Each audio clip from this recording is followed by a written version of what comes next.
तो गाइज अगर आपने सोचा है कि घर में पेंट करते हैं और रॉयल पेंट करते हैं, तो गाइज क्या आपको ये पता है कि रॉयल पेंट के लिए बेस कौन सा होना चाहिए?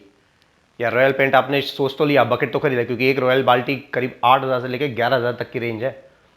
और आपने अगर वो सीधा उठाया और आपने घर के अंदर पेंट कराना शुरू कर दिया और आपको ये नहीं पता कि उसके पीछे बेस क्या लगा हुआ है, तो वो सारे के सारे पैसे आपके पानी में डूब जाएंगे।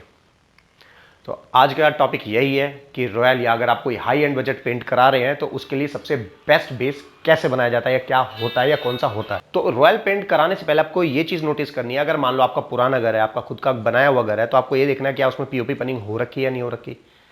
कहीं ये तो नहीं है सिर्फ पट्टी हो रखी है और पट्टी के ऊपर आपने वो पेंट कराना शुरू कर दिया। देखो, अब मैं सबसे पहले आपको एक चीज ये बताता हूं कि कौन से पेंट के लिए ये मैंडेटरी होगा कि हाँ, यहाँ पे पनिंग पीओपी कराएं या ना कराएं। देखो, अगर आपका रेंट वाला घर है या कोई को आप रेंट पे घर दे रखा है, तो उसके अंदर आप सिंपल डिस्टेंपर कराएंगे या ट्रैक्टर इमल्जन कराएंगे। तो डिस्टेंपर और ट्रैक्टर इमल्जन के लिए आप पट्टी करा सकते हैं, और वो भी डबल कोट पट्टी होनी चाहिए। अगर एग्जिस्टिंग हो रखी है फिर कोई बात नहीं, आप सीधा पेंट करवा सकते हैं, अपना प्राइमर लगाया, पेंट कराया, उसमें कोई दिक्कत नहीं है। लेकिन अगर अपने घर में एक लग्जरी फील चाह रहे हैं, जैसे कि आप पीछे फोटो में देख सकते हैं, अगर लग्जरी फील चाह रहे हैं तो उसके लिए सबसे पहले पीओपी पनिंग। और सिर्फ पीओपी पनिंग से काम नहीं चलेगा, इसकी एक प्रोसेस है, वो मैं आपको बता देता हूं। सबसे पहले होगी आपकी पीओपी पनिंग, पीओपी पनिंग के बाद अपना प्राइमर, फिर उसके बाद होती है चौक मिट्टी। चौक मिट्टी क्या होता है वो मैं अपने एक वीडियो में बता चुका हूं, इससे पहले लिंक मैंने डाल दिया है कि पीओपी पनिंग की खासियत क्या है, वहां आप देख सकते हैं। अब इसके बाद जो कोट लगता है, 2 कोट, वो होता है चौक मिट्टी। बिरला व्हाइट पट्टी नहीं, पट्टी कभी नहीं लगानी, व्हाइट पट्टी जो होती है हमारी वो कभी नहीं लगानी है पीओपी के ऊपर, वो लगानी ही नहीं चाहिए क्योंकि ये गलत मेथड है। तो जो पीओपी है उसके ऊपर एक चौक मिट्टी का पार्टिकल आता है। वो चौक मिट्टी क्या होती है? बहुत ही फाइनर पार्टिकल होती है। वो क्या करती है, एक छोटे से छोटे एंडुलेशन लेवल को भी इजीली रिमूव कर देती है। तो चौक मिट्टी है वो जब हो जाएगी तो आपकी जो फिनिश है, जब आप उस पर ऐसे हाथ लगाओगे तो आपको जो टच मिलेगा वो इतना स्मूथ होगा जैसे आपकी मोबाइल की टच स्क्रीन। कोई वेव नहीं, कोई एंडुलेशन नहीं, बिल्कुल simple and rich and smooth finish. तो हमारा प्रोसेस क्या हुआ? पीओपी पनिंग हो गया, प्राइमर हो गया, चौक मिट्टी हो गया, फिर एक कोट और चौक मिट्टी का होगा। वो जनरली पेंटर फिर टचअप देखते हैं, कहीं अगर अलग अलग रिफ्लेक्शन से देखते हैं, जो नेचुरल लाइट में देखा जाता है, सनलाइट के थ्रू देखा जाता है।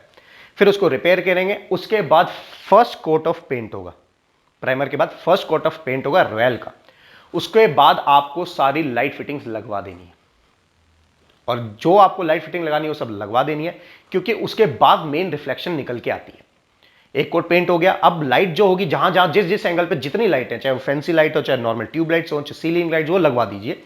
उसके बाद आपको ये देखना है कि वेव्स, पेंटर जो देखेगा वो वेव्स कहां कहां आ रही है। ये अगेन ट्रेंड बंदे कर सकते हैं, अनट्रेंड होगा तो उसको तो ये पता ही नहीं होगा कि लाइट का रिफ्लेक्शन का क्या मतलब है, कहां से लाइट आ रही है, उसको वो तो आएगा, पुट्टी या पीओपी जो आपने कहा उसको करेगा और चला जाएगा।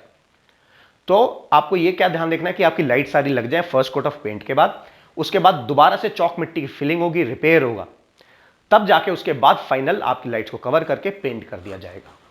अगर उसके बाद आप लाइट एड ऑन कर रहे हो तो उसमें फिर बाद में कहीं ना कहीं आपको रिफ्लेक्शन दिख सकते हैं। तो कोशिश ये कीजिए जितना आपने सोचा, जहां जहां लाइटिंग आप घर में कराने की सोच रहे हैं वो सारी हो जाए, नहीं तो उस लाइटिंग के बाद भी रिफ्लेक्शन वेव्स आपको दिख सकती हैं। तो गाइस आप समझ रहे हैं अब रॉयल पेंट कराने के लिए कितना हैवी बेस कराना जरूरी है। ये नहीं है, रॉयल का मतलब ये नहीं है क्योंकि फोटोज में जो दिखाते हैं तो फिर बाद में कस्टमर ये सोचता है यार मैंने तो रॉयल पेंट लगा लिया पर मेरे को तो वो फिनिश ही नहीं मिली जो मैंने फोटो में देखा था, या वैसी कुछ नहीं है। सब धोखेबाजी और ऐसा कुछ नहीं है। रॉयल पेंट करने के लिए एक बहुत सी सीरीज है, और अगेन ये महंगा पेंट हो जाता है। अब अगली वीडियो में बताने वाला हूं कि पेंट की, कौन से पेंट की किस हिसाब से क्या क्या कॉस्टिंग आती है।